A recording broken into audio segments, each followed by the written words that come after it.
Lalita took a math test and got 35 correct and 10 incorrect answer. அப்போ total answers or total questions எவ்வளோ அப்படின்னு பார்த்தோம்னா 35 plus 10 which is equal to 45. Okay, இதுல வந்து என்ன கேட்டிருக்காங்க, what is the correct answer.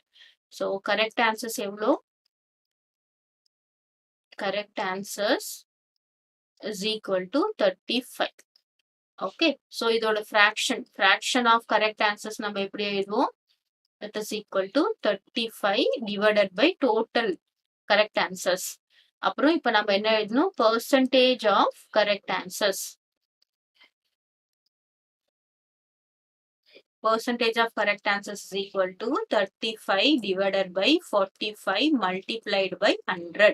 So fractionல இருந்து percentage convert பண்றதுக்கு என்ன பண்ணணும், fractionல இருந்து percentage convert பண்றதுக்கு multiply by 100 போடணும், 100%.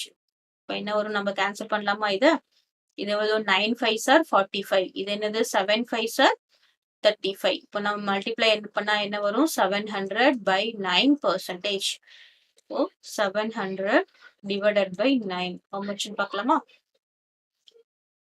7 9s are 63, 7 அப்புறம் 0, இங்க என்ன வரும் 7 9s are 63, அப்புறம் ரிமைண்டர் 7 ஒரு 70 minus 63 is 7, அப்புறம் திரும்பவும் பாயிண்ட் வச்சு 0 போடுறோம், திரும்ப என்ன வரும் 7 வரும், திரும்ப 63 வரும், திரும்ப 7 வரும். ஸோ எப்படி போயிடும், 7 7 7 7 போயிட்டே இருக்கும்.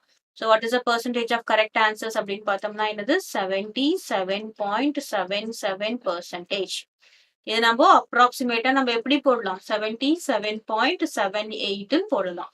ஏன்னா 777 போடும்போது நம்ம என்ன பண்ணுவோம், கிரேட்டர் தென் 5 இருந்தா நம்ம முன்னாடி ஒன்னு ஆட் பண்ணிப்போம். 77.777 இருக்கும்போது இது கிரேட்டர் தென் 5 தானே, இதை ரிஜெக்ட்